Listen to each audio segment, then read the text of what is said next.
This channel is supported by TrueFire. TrueFire is an online library of lessons from some of my favourite players. There's thousands of lessons on there. You can use the promo code JNC40 to get 40% off of any of their courses.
So yesterday I spent a lot of time miming for a wedding function band that I'm part of video, and it got me thinking just the day before, because I was packing up some guitars to take for it, so I had some options in terms of what they wanted to look the part and stuff like that. And Gary asked, do you still have the telly that you used for the previous photo shoot? And I said, yeah, actually, it's this thing. So what this is, and this is actually the guitar that I've kept the longest, I'm pretty sure, unless you count the Ibanez Roadstar, which is kind of in pieces in the loft. That was my first ever electric guitar. Still have that.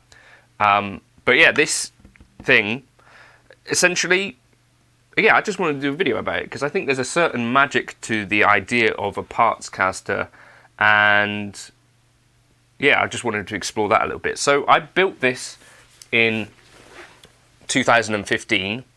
And as you know from like the thing of me calling it a parts caster, to say that you made it and stuff like that, there's an element of you're kind of assembling parts. But that is to some extent what a lot of kind of guitar builders are about anyway, like the people that are assembling bodies in the Fender plants, even a lot of actual kind of boutique guitar builders like Nash and stuff like that, and I think even SVL guitars. You know, part of what the magic about these guitars is in the assembly rather than like the CNC parts and stuff like that. And I guess it's about selecting bits and pieces as well. But the story with this basically went, at the time I was a Strat player. I'd never had a telly. This was my first telly.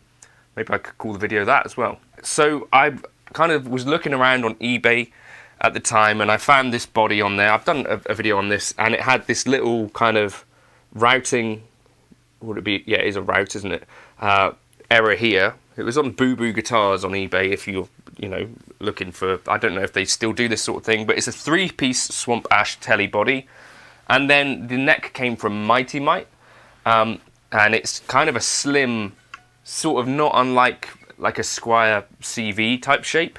And then I changed the nut for an Nirvana nut because that supposedly intonates a bit better, and I thought rather than trying to work out how you can install a nut sensibly, let's just get a Nirvana.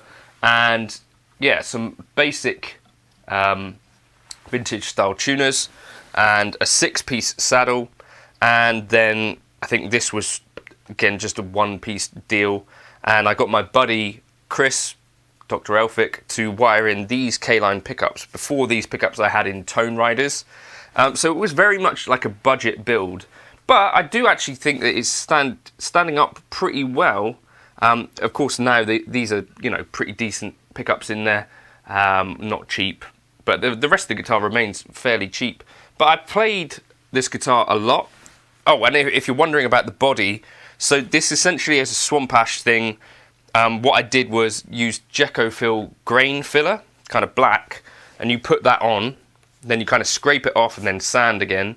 I did a very messy job of it, but it's got a little bit of a, I don't know, a vibe to it. And then kind of white pigment on top of that, and then on top of that I did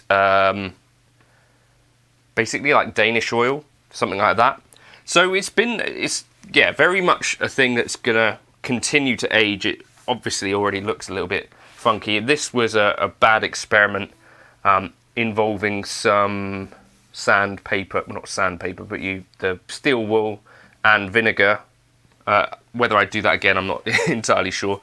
But it does actually play pretty well. And as I say, my first telly and the guitar that I've kept the longest. So what is it about a Partscaster that is cool? I think it's that you basically invest in the guitar, and you probably don't get, if you were to sell a Partscaster, as much as what you put in, right? Versus buying like a second-hand instrument, you can generally always, unless you pay way over the odds, get back what you put in.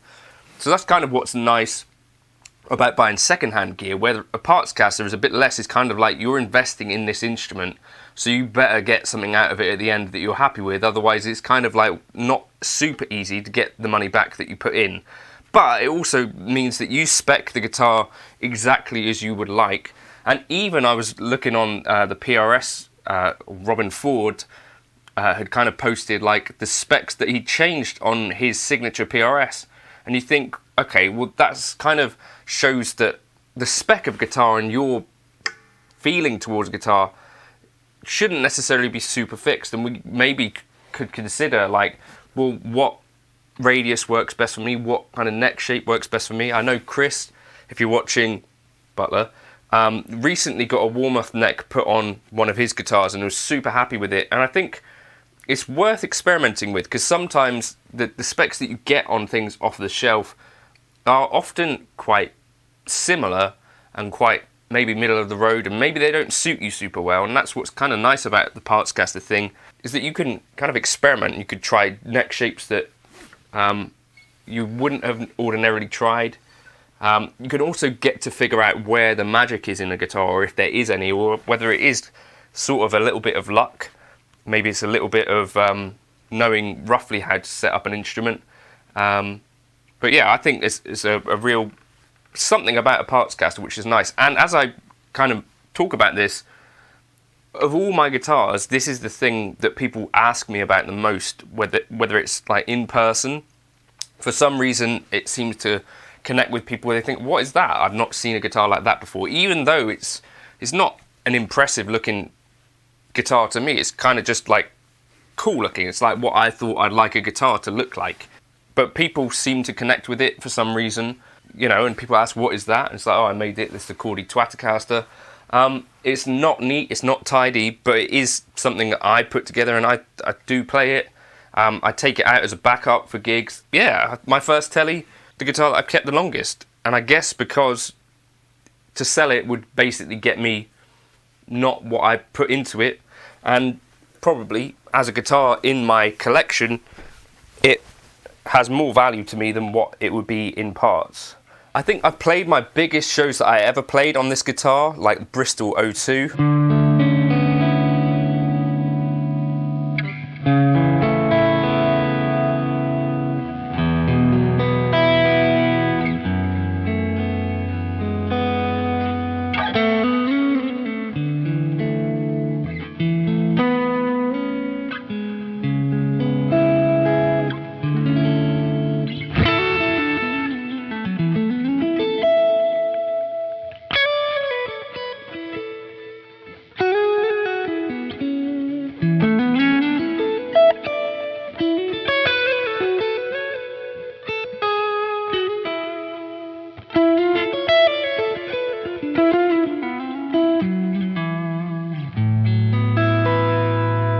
And I did ask specifically because before this guitar, or maybe after this guitar, I had a Sir that I bought a telly which had a Landau neck pickup in it, and I kind of said to Chris from K-Line, can I get something that's a bit more Strat-y for the neck of this telly? And I think that kind of works really nicely on a telly if you have a bit of a brighter neck pickup, because I think typically a telly neck pickup, or you know, the vintage examples, was supposed to be, or ended up being, kind of dark, whereas I like it to be a bit more open, maybe like a Strat pickup. This is a 4-way selector, which over here is obviously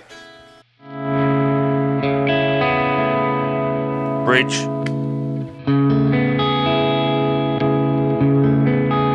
and then in this position here I've got the kind of humbucking.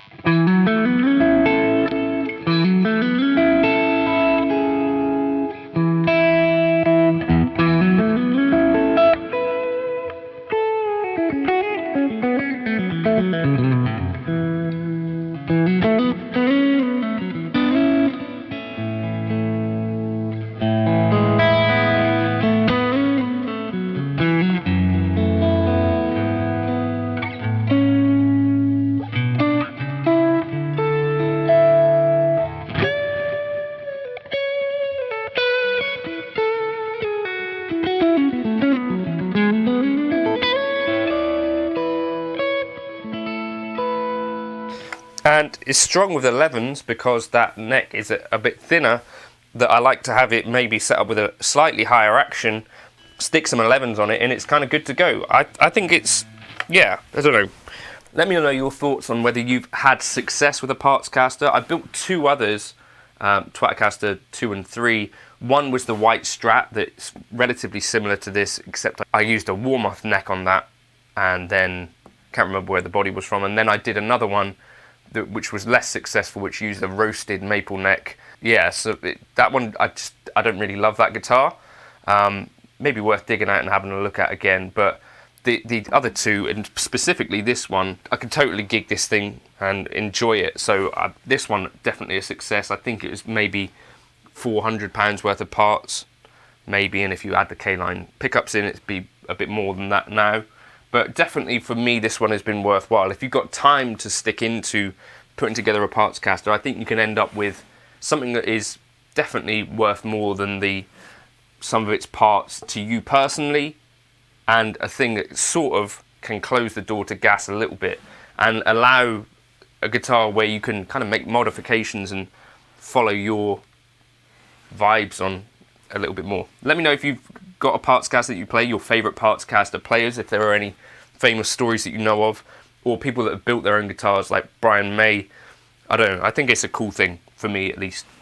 Cheers for stopping by. I was using the Helix Native for the intro, the JCB Assman preset I believe, and Eric Lee 2023. Jump into the Gumroad if you want to check those out. Cheers.